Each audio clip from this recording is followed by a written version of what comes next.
Ada satu waktu Yesus diberi pertanyaan. Pertanyaan ini gampang jawabannya, tapi rumit dari segi risiko. Boleh bayar pajak kepada kaisar atau tidak? Kalau Yesus bilang boleh bayar, maka ribuan orang pengikut Yesus akan meninggalkan Yesus karena pajak terlalu mahal. Tapi kalau Yesus bilang tidak boleh bayar pajak kepada kaisar, maka dia dianggap memprovokasi masyarakat untuk lawan pemerintah. Pasti dia ditangkap. Yesus bilang, berikanlah kepadaku koin untuk pembayaran pajak. Gambaran tulisan siapa ini? Kaisar. Berikan kepada kaisar apa yang wajib kamu berikan pada kaisar. Tapi berikan pada Tuhan apa yang wajib kamu berikan pada Tuhan. Itu bukan soal perpuluhan, bukan soal uang. Gambaran tulisan siapa? Kaisar. Karena ada kaisar pemuka di situ, kasih dia. Tapi Alkitab mengatakan kamu adalah gambar dan tulisan Allah. Berikan uangmu pada kaisar, tapi berikan dirimu pada Tuhan. Dan bukan uang. Setiap orang yang memberikan dirinya, itu yang paling mahal.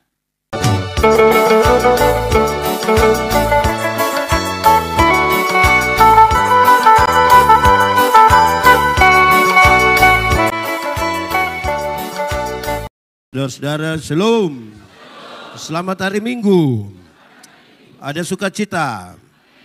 Kasih salam yang di samping kiri kanan, ucapkan satu kalimat yang buat dia senyum sedikit. Yang buat dia aman-aman lah begitu.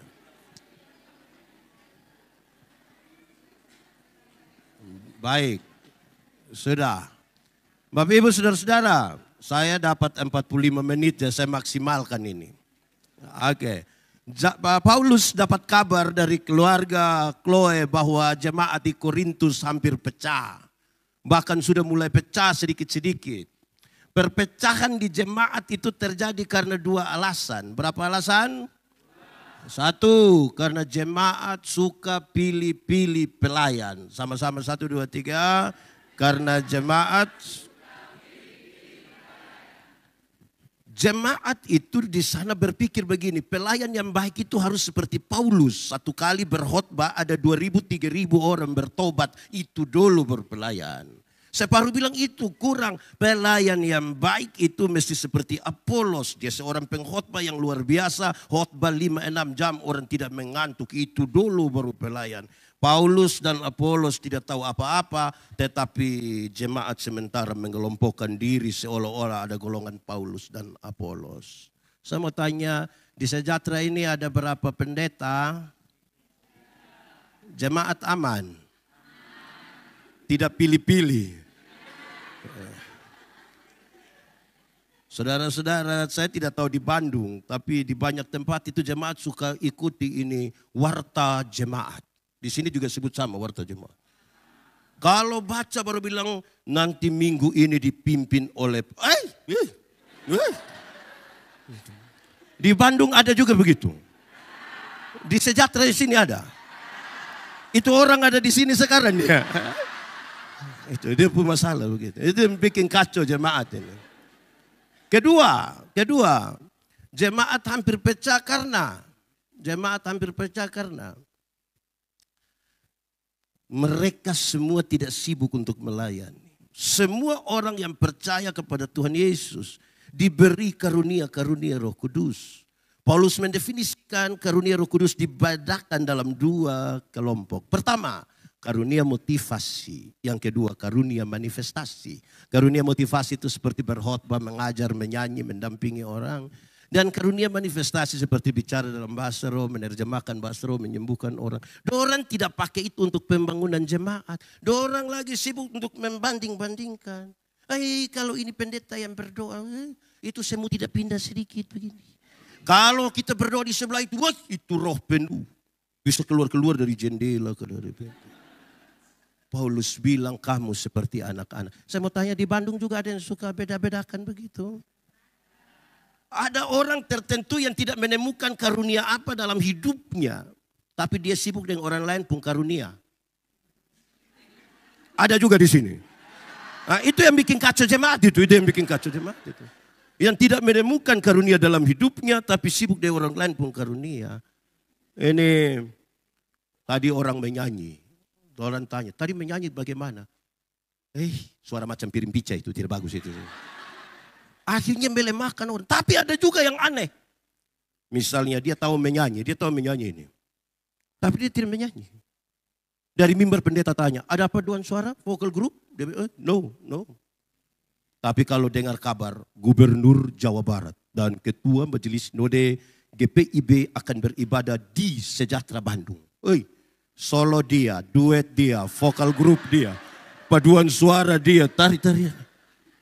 Itu dia pun nama karunia makam puji. Di Sejahtera sini ada juga begitu. Itu orang ada di sini. Tunjuk dia tidak apa-apa. Karena itu menghancurkan jemaat. Menghancurkan jemaat. Lalu bagaimana mengatasi hal ini? Maka ini salah satu bagian dari nasihat Rasul Paulus. Kamu mesti jaga supaya jangan bikin kacau itu jemaat. Jangan.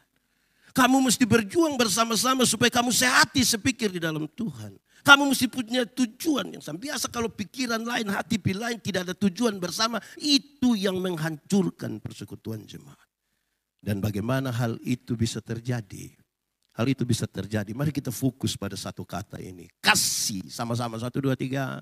Kasih. Saudara, hukum Taurat itu ada 10. Ada berapa? Dari 10 dijabarkan jadi 613 pasal. Berapa? Dari 613 pasal masih ada ribuan peraturan hidup setiap hari. Dan dari ribuan itu Tuhan Yesus simpulkan dia dalam 2 kalimat. Mengasihi Tuhan dan mengasihi. Dari 2 kalimat itu Tuhan simpulkan dia tinggal satu kata yang ada sekolah minggu suka menyanyi. K-A-S-I. K-A-S-I. Apa? Kasih. Kasih itu apa? Kasih itu.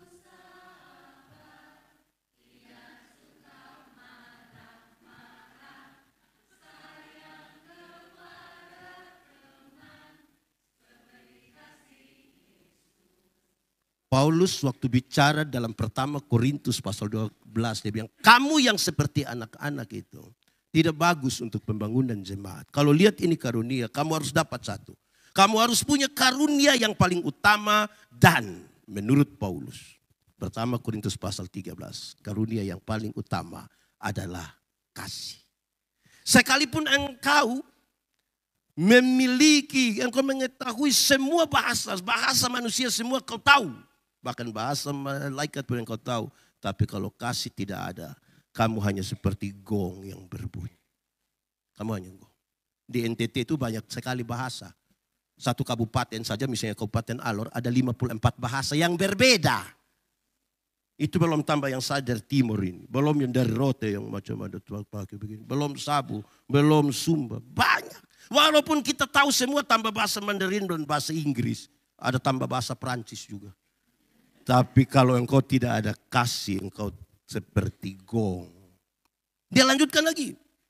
Bahkan kalau engkau punya pengetahuan yang hebat sekali. Engkau pintar sekali. Bahkan engkau punya iman yang sempurna. Mampu memindahkan gunung ke laut. Kasih kalau tidak ada, engkau tidak ada arti. Ya tambah satu. Sekalipun engkau memberikan seluruh hidupmu. Seluruh hidup. Bahkan engkau memberikan tubuhmu untuk dibakar sampai habis. Kalau kasih tidak ada padamu, engkau tidak ada faedah. Saudara bayangkan yang kasih semua saja tidak ada. Yang kasih semua pada dirinya itu tidak ada faedah. Apalagi hanya yang kasih uang pati murah. Itu mengerikan itu. Dia kasih. Dia nasihatkan dengan sangat baik kepada kita untuk menjaga persekutuan jemaat. Dia kasih tahu ada 15. Kalau saya khotbah 15 dengan catatan 45 menit ini aduh. Kita tidak jadi pulang. Tapi dia omong satu. Kasih itu sabar. Sama-sama 1, 2, 3. Kasih tahu kawan di sebelah coba 1, 2, 3. Kasih itu sabar. Oke. Baik. Saudara-saudara. Sabar dalam Alkitab itu tidak sama dengan menunggu waktu pulang. Tidak tunggu bilang, belum. Bukan. Sabar dalam Alkitab itu berkaitan dengan 2 hal. Berapa hal? 1, sabar dalam Alkitab berkaitan dengan sabar terhadap situasi sama-sama. Ada situasi tertentu dalam hidup ini yang kita sudah tidak suka lagi. Tapi firman Tuhan bilang apa? Ada sakit penderitaan yang kita tidak mau jalani lagi. Tapi firman Tuhan bilang apa? Ada tanggung jawab pelayanan yang sebenarnya kita sudah tidak mau lagi. Mau tunggu kapan habis periode sudah. Tapi firman Tuhan. Ada juga di sini begitu. Ada. Tapi firman Tuhan bilang apa? Ada pendeta yang khotbah sudah terlalu lama, orang sudah pemalas dengar. Tapi firman Tuhan bilang, sabar.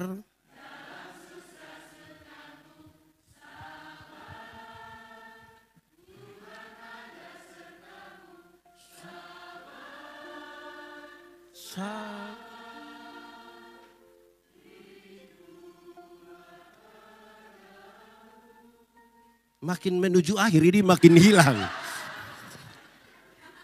Itu pertama. Yang kedua, sabar terhadap orang. Sama-sama, 1, 2, 3. Ada orang-orang tertentu dalam hidup ini yang terlalu menjengkel. Tapi firman Tuhan bilang, ada tetangga-tetangga dekat kita punya rumah itu yang terlalu Tapi firman Tuhan bilang, ada pendeta-pendeta ini yang terlalu Tapi firman Tuhan bilang, ada juga jemaat itu yang terlalu Tapi firman Tuhan bilang, ada majelis jemaat ini yang terlalu Tapi firman Tuhan bilang, ada anggota paduan suara ini terlalu Tapi firman Tuhan bilang, ada suami-suami terlalu Tapi firman Tuhan bilang, ada juga istri-istri. Ada kok tidak? Siapa pun istri itu? Tapi firman Tuhan bilang apa? Ada orang yang duduk di kita punya samping kiri atau samping kanan ini terlalu. Tapi firman Tuhan bilang apa? Sekali lagi, sabar.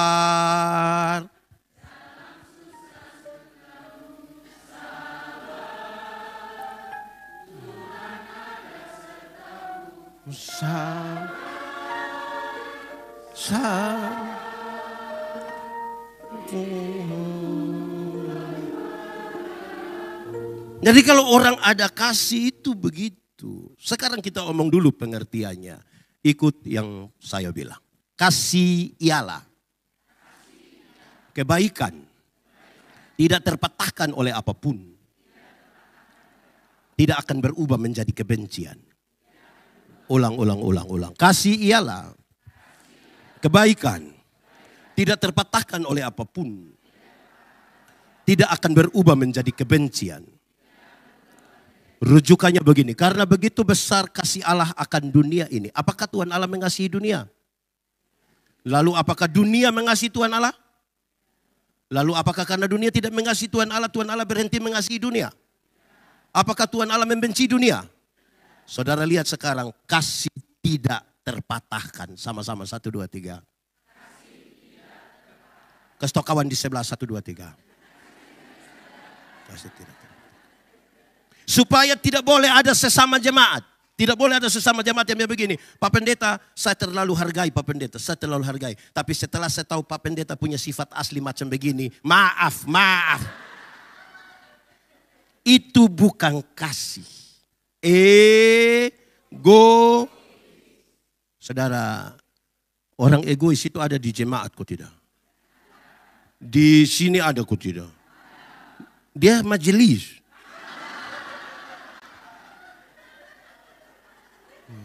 Saudara bayangkan kalau kita hidup tanpa kasih, tanpa kesabaran. Ini cita-cita untuk membangun sebuah tubuh Kristus yang baik bisa jadi.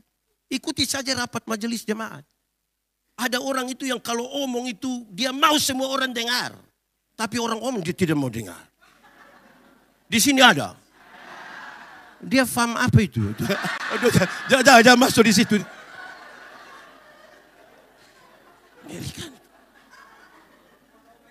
Ada yang dia bertanya begitu rupa sampai jawab kembali dia pun pertanyaan.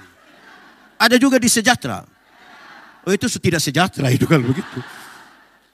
Ada yang usul semua program dia usul. Pelaksanaan program dia tidak datang. Ada juga. Ada yang pas pelaksanaan program dia tidak ada. Pas makan. Ada juga. Ada di sini. Anggota paduan suara dia. Oh bukan. Saudara bisa bayang. Ada yang dia setuju semua program. Ada yang setuju semua program. Tapi saudara jangan coba-coba minta persembahan atau sumbangan untuk itu. Oh itu orang pusat kikir tidak ada dua. Wih ngiri itu. Saya kikir kalau pakai bahasa di sini bilang apa? Di sini ada orang pelit. Ada ikut ibadah. Dia pakai rantai selip. Mengirikan itu. Saudara bayangkan kalau kondisi persekutuan ada orang-orang begitu dan kalau kasih tidak ada pada kita. Kasih tidak ada pada kita. Oh berbahaya sekali toh. Kita hidup dalam kemunafi. Pura-pura. Ingat, tidak semua senyum tulus. Bahkan dalam sebuah persekutuan. Saya datang, saya bilang, shalom. Orang bilang, shalom. Saya selewat baru saya paru. Saya khotbah di banyak bank di Indonesia. Saya bilang ini ibu-ibu yang kerja di bank ini. Cantik-cantik semua. Mau lihat jauh atau lihat dekat tetap cantik. Dorang pakai pakaian bagus-bagus lagi. Kerja di ruangan tertata rapi lagi, ber-AC lagi. Wih, kita pergi ke bank ini macam tidak mau pulang. Macam mau lihat-lihat dorang terus begini. Kita baru naik tangga terakhir dengan santun sekali dorang bilang begini. Selamat siang. Ada yang bisa kami bantu? Terus saya tanya dorang, ibu-ibu. Siapa di antara ibu-ibu yang bangun pagi lihat suami pas bangun terus dia bilang, selamat pagi. Ada yang bisa kami bantu?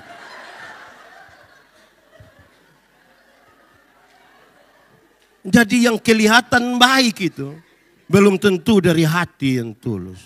Amin kok? Amin kok tidak? Nah karena itu dibutuhkan kasih itu. Jemaat saya bilang pada saudara, hari ini. Kalau saudara bertanya kepada Tuhan Yesus. Tuhan Yesus, seperti apakah engkau mengasihi aku? Tuhan Yesus tidak jawab. Dia tidak jawab. Hari ini saudara tanya, Yesus seperti apakah engkau mengasihi aku? Dia tidak jawab. Tapi dia merentangkan tangannya di kayu salib dan mati bagi saudara dan saya. Penuh pengorbanan bahkan bagi orang yang menyakiti hati. Itu kasih. Kasih bukan kata-kata. Sekarang menjadi serius bagi kita saudara. Yang paling bisa mengkonfirmasi tentang kasih yang tidak terpatahkan. Itu ibu-ibu. Ibu-ibu yang paling bisa mengkonfirmasi itu. Saya mau tanya ibu-ibu dulu. Ibu-ibu. Di sini tidak ada ibu-ibu. Ini SMP semua ini. Ibu-ibu. Melahirkan itu sakit kok tidak? Terlalu sakit. Mau melahirkan normal atau abnormal tetap sakit. Sesar itu abnormal ibu. Waktu ibu-ibu sakit melahirkan. Kami suami saja tidak bantu. Ibu sakit di dalam sana, kami suami di luar taruh tangan di kepala baru bilang, Yesus. Sudah tidak tolong lagi. Bahwa kami bayangkan kira-kira ini anak punya muka mau ikut siapa ini. Paling-paling. Sakit kan? Kasih tahu kita punya anak-anak. Kasih tahu anak-anak termasuk yang menari-menari tadi itu. Kasih tahu dorang. Waktu dorang baru lahir. Dorang punya jam tidur. Orang tua punya jam bangun. Betul? Orang tua punya jam tidur. Anak-anak punya jam bangun. Betul? Banyak orang tua tidak tidur karena anak-anak mereka. Jam 3 pagi masih ada orang tua gendong-gendong dia punya anak begini. Amin? Sudah dalam keadaan sempoyongan tidak bisa tidur lagi. Seringkali ibu-ibu dipaksa lagi menjadi penyanyi. Makanya ibu-ibu punya lagu itu seringkali tidak bisa dipertanggungjawabkan. Kalau tidak bobo gigi. Padahal justru kalau anak bobo itu baru nyamuk gigit. Kalau anak ada lari-lari nyamuk mana mau gigit. Tapi sudah tidur. Sabar dulu. 45 menit dong su angka-angka lagi. Dengar, saudara. Anak-anak, termasuk kita pernah jadi anak-anak toh. Tidak ada orang lahir langsung bisa bicara. Betul? Atau siapa punya anak yang lahir dari lahir langsung bilang, yes. Ada tidak? Orang tua ajar dorang bicara satu-satu suku kata. Ma, pa. Setelah dorang lancar bicara, sudah SMA, sudah kuliah, ada suka bicara dengan orang tua? Ada suka bicara dengan orang tua? Lebih suka bicara dengan siapa? Tidak tahu bicara, kita ajar bicara, sudah lancar bicara, lebih suka bicara dengan teman daripada dengan orang tua. Pertanyaan terakhir, siapa suruh kasih makan dorang? Kenapa mau kasih makan itu manusia-manusia begitu? Sama-sama, 1, 2, 3. Kasih tidak terpatahkan. Dorang tidak tahu jalan, kita ajar dorang jalan. Pegang di tangan baru bilang, te. Jalan belakang itu. Sudah lancar jalan, ada suka bicara dengan orang tua? Lebih suka jalan dengan siapa? Pertanyaan terakhir, siapa suruh kasih makan itu manusia? Sama-sama 1, 2, 3. Kasih tidak. Orang tua sampai bilang begini, anak-anak, asal kamu mau sekolah tinggi, biar kami orang tua ikat perut, tidak apa-apa. Pernah dengar itu kalimat? Orang tua kalau sampai omong ikat perut itu bukan berarti dia mau pakai stagen. Tapi dia berhutang demi anak-anak mereka sekolah. Betul? Kasih tidak terpatahkan. Orang tua lahirkan kita banyak-banyak. Tapi tidak pernah titip kita di mana-mana kan? Betul kok tidak? Tapi ada banyak anak yang sudah sukses. Bisa sepakat titip di orang tua di panti jompo. Amin.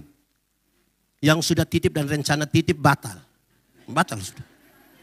Karena hari ini kita titip orang, besok anak-anak titip kembali kita. Hidup ini hanya ganti siapa titip siapa. Orang tua tidak pernah. Orang tua itu memang luar biasa itu. Apa kerinduan terbesar dari orang-orang tua karena kasih? Berkumpul kembali dengan orang-orang yang dicintai. Tapi kirimin anak don datang di Bandung, merantau ke Bandung. Tidak pernah telepon orang tua. Anak banyak-banyak. Hanya foto di rumah. Ini ada di rumah di kampung di NTT. Pendeta datang, ini siapa? Siapa anak pertama? Ini ketua panitia kegiatan corak budaya NTT. Tapi dia tidak pernah telepon yang ini tidak pernah. Dorang online berjam-jam tapi tidak pernah telepon orang tua. Nanti orang tua mati baru dorang telepon ulang-ulang. Jangan kubur dulu sebelum saya sampai. Mau kasih takut siapa? Mau kasih takut siapa itu? Tolong orang tua masih hidup ini yang kirim. Kirim beras kah, kirim minyak goreng kah. Orang tua masih hidup don tidak kirim. Orang tua mati baru don bawa babi besar. Itu juga utang. Sampai sana sengaja pukul babi pun perut. Lihat ini. Orang tua masih hidup itu kasih beli jas dia pakai sebagai tanda kasih. Dia rumah sumiring begini perbaiki. Di kampung rumah miring don tidak perbaiki. Mati baru bikin kuburan pakai keramik. Gambar Tuhan Yesus baru tulis Immanuel. Immanuel siapa yang macam itu? Tidak bisa. Urus yang sekarang. Saudara lihat betapa pentingnya kasih itu. Amin. Saudara renungkan, saudara berapa bersaudara? Kalau saudara berapa bersaudara, ingat baik-baik. Mama yang 1 orang dengan kasih bisa mengurus kita 5 orang. Tapi kita 5 orang yang sukses di Bandung belum tentu urus mama yang hanya 1 orang. Kita menyanyi, kita menyanyi. Kasih ibu.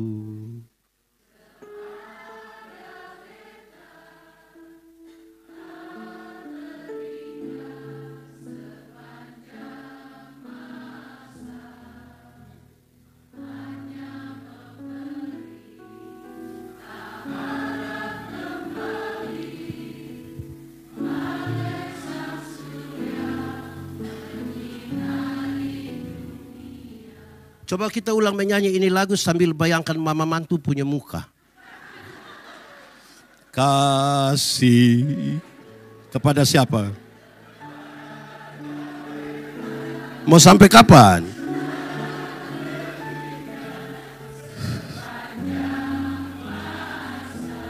Hanya apa? Harap kembali kok tidak? Seperti apa?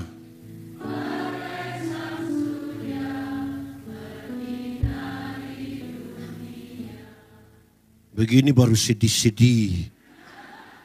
Yang orang tua hidup dan tidak urus. Itu kasih itu begitu. Lalu bagaimana mengelola ini jemaat? Bagaimana mengelola? Kamu harus punya satu pikiran, perasaan dan tujuan yang sama seperti Kristus.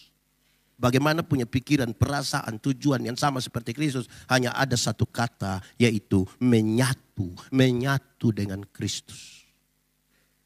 Kalau tidak menyatu dengan Kristus, bagaimana punya pikiran, perasaan, dan tujuan seperti Kristus? Persekutuan jemaat, termasuk jemaat di sejahtera, harus berani mengatakan, pendeta punya hubungan dengan Kristus, datang dalam hubungan dalam persekutuan. Majelis jemaat, masing-masing pribadi sudah punya hubungan dengan Kristus, datang pada persekutuan. Anggota paduan suara, masing-masing pribadi hubungan dengan Kristus, baru datang. Saudara tidak boleh tidak punya hubungan pribadi dengan Kristus, tapi mau datang pada persekutuan. Itu menghancurkan persekutuan. Ada orang dalam jemaat yang sedikit-sedikit tersinggung. Sedikit-sedikit tersinggung. Sedikit-sedikit tersinggung. Tersinggung kok sedikit-sedikit. Sedikit-sedikit mau keluar, mau bikin gereja sendiri di muka situ. Itu karena tidak menyatu dengan Kristus. Amin kok. Menyatu dengan Kristus.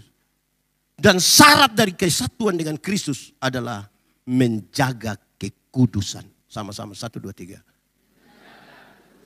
Kasih tau kawan di sebelah, 1, 2, 3. Kenapa? Tuhan yang kita sembah itu Tuhan yang kudus. Dia yang kudus suci itu tidak dapat menyatu dengan yang tidak kudus. Tanggalkanlah kasutmu sebab tempat di mana engkau berdiri itu. Kalau kudus itu kita sebut terang. Tidak kudus kita sebut gelap. Yang terang tidak dapat bersatu dengan yang. Saya mau tanya dulu. Kalau kita di terang bisa lihat orang di gelap? Kita di terang, bisa lihat orang di gelap? Orang di gelap bisa lihat kita di terang? Lalu kenapa kadang-kadang orang sudah di terang dia kembali ke gelap? Karena dia suka begini, dia suka begini. Ini dia pun nama apa ini? Bahasa Kupang bilang maloi. Orang Manado bilang bahoba. Orang Sunda bilang? Kalau sebegini tidak lama dia bilang. Di sini ada yang suka mengintip. Ada di sini dia. Ada duduk dekat kita. Kuti dia pujari itu. Menjaga kekudusan. Kalau saudara tidak mampu menjaga kekudusan, saudara tidak mampu menjaga kekudusan, kita hanya sekedar aktivis. Aktivis pelayanan. Pendeta Yandi khotbah tiap hari menyatu dengan Tuhan. Belum tentu. Kalau tidak menjaga kekudusan. Ini pemain musik dan terlalu bagus. Tepuk tangan kasih dulu. Menyatu dengan Tuhan belum tentu. Itu yang urus itu alat-alat di belakang tuh. Tiap hari melayani. Kita belum datang dan sudah datang. Kita 10 dan belum pulang. Hanya urus itu. Menyatu dengan Tuhan belum tentu. Saya punya tim satu waktu datang bilang saya pendeta Yandi. Yo, saya tiap hari melayani. Tapi saya tidak merasa kosong. Ya saya mengerti engkau punya kekosongan. Kenapa? Karena engkau datang siap alat. Engkau datang siap ini. Engkau tidak khotbah, tidak dengar khotbah, engkau mau lari. Pas habis engkau datang, bagaimana engkau bisa menyatu dengan Tuhan, memahami apa yang Tuhan. Dan itu saudara-saudara, kesatuan dan Tuhan lebih penting. Ini paduan suara menyanyi tiap minggu. Sudah diam-diam, sudah tidak usah ngomong. Tidak, saya kasih tahu supaya kita. Karena apa? Dengar teorinya. Makin dekat seseorang dengan Tuhan, makin dekat dia dengan orang-orang yang ada di sekitarnya. Amin. Sekarang pengelolaannya lebih sekarang. Kasih. Mengasihi Tuhan itu kaitannya begini. Kenapa orang mengasihi Tuhan? Karena dia tahu dia berasal dari mana. Kamu tinggal dalam dunia, tapi tidak dari dunia. Kamu berasal dari Tuhan. Kenapa saya mengasihi orang lain? Sudah mengasihi Tuhan. Betul? Sekarang saya mengasihi orang lain. Kenapa saya mengasihi orang lain? Karena saya percaya pada diri orang lain ada gambar dan rupa Allah. Karena itu saya mengasihi seseorang. Karena pada dirinya ada gambar dan rupa Allah. Lalu di mana saya? Saya mau tanya. Kita lebih mengasihi diri atau lebih mengasihi orang lain? Lebih mengasihi diri atau lebih mengasihi orang lain? Diri. Alkitab juga bilang begitu. Kasihilah sesama seperti engkau mengasihi. Kalau engkau tidak mampu mengasihi dirimu, tidak mungkin engkau mengasihi orang lain. Tidak mungkin. Sekarang saya mau tanya. Kalau orang mengasihi dirinya, apakah dia mau dia punya diri terluka? Dia mau dia sakit hati? Kalau begitu, ada orang yang saudara benci ke tidak? Ada ke tidak? Dia ada di sini. Ada di sini kok tidak? Coba lihat dia.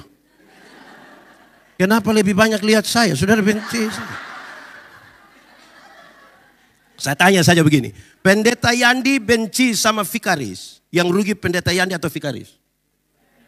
Setiap kali pendeta Yandi lihat dia, pendeta Puhati senang kok tidak? Setiap kali orang bicara kebaikan dari Vikaris, Sepati senang kok tidak? Setiap kali Vikaris bilang, "Shalom pendeta," Sepati senang kok tidak? Kalau saya mengasihi diri saya harus berhenti membenci dia. Amin. Itu kasih. Itu kasih. Coba renungkan sudah. Ini kenapa saudara lihat saya?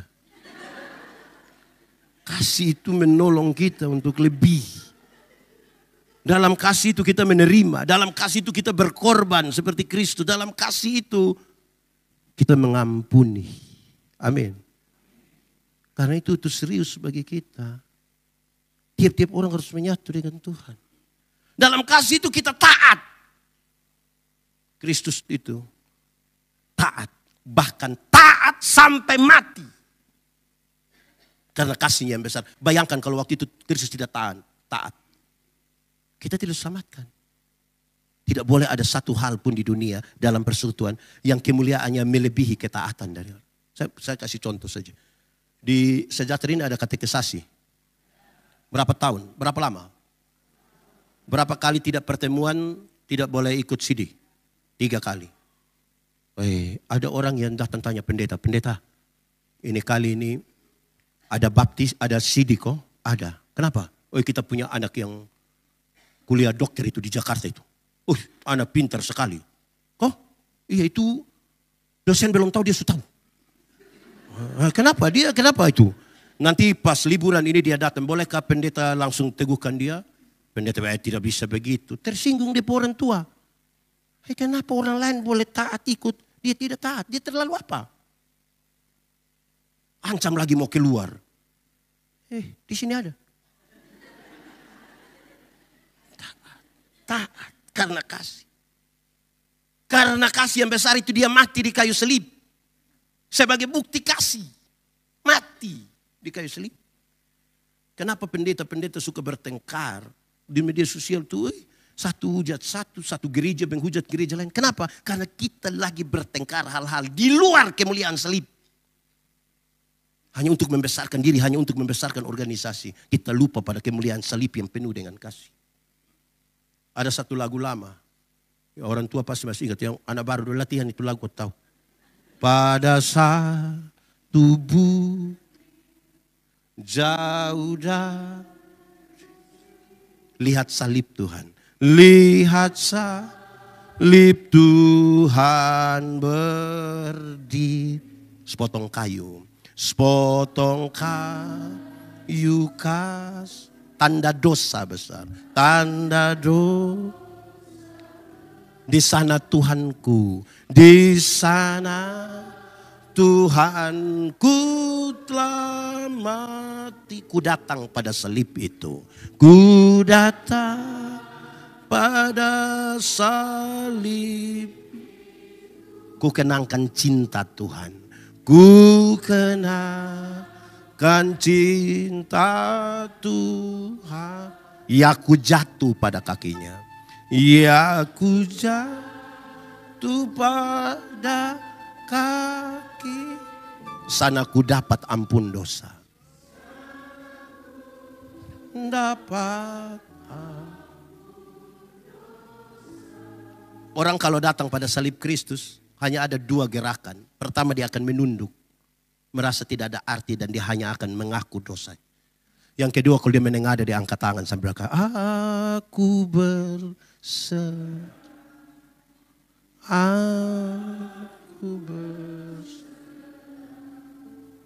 kepada Juru Selamat.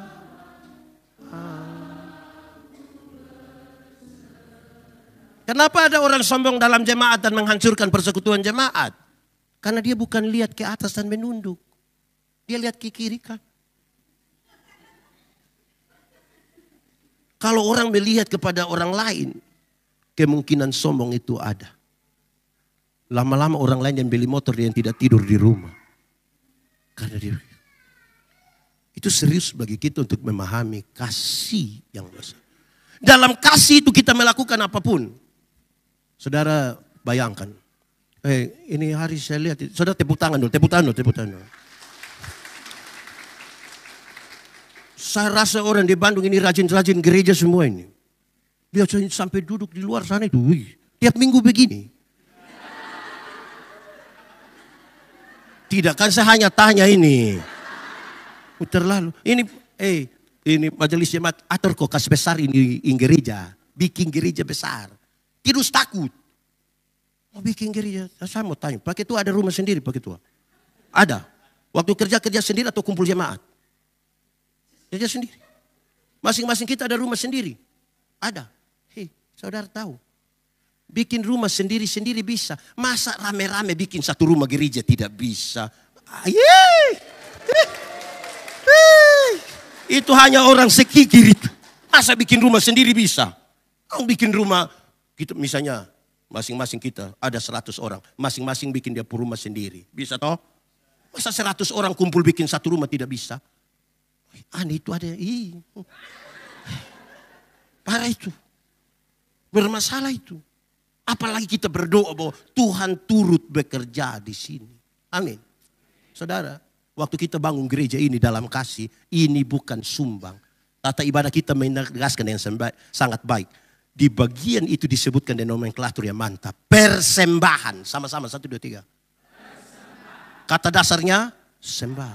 Bukan sumbang. Tidak ada orang lebih kaya dari Tuhan kau datang sumbang ke Tuhan. Sembah. Dalam penyembahan itu kita berikan yang terbaik. Uji itu Tuhan. Kita ini aduh. Saya ingat saya ada pelayanan di Kota Mubago atau di Gorontalo. Tunggu ini sumiring. Ini ada anak-anak kecil ikut jemput. Mungkin 7 tahun, 8 tahun. Pas makan siang saya bilang, adek. Libur hari ini, dia bilang tidak pendeta. Lalu saya izin. Izin untuk apa? Ikut jemput pendeta. Aduh sayang, terima kasih ya, terima kasih. Adek besar mau jadi apa? Mau jadi pendeta. Aduh mantap. Tapi adek pendeta mau kasih ingat. Kalau adek mau jadi orang kaya, jangan jadi pendeta. Jadi pengusaha. Pendeta-pendeta itu hidup oleh Tuhan melalui persembahan jemaat.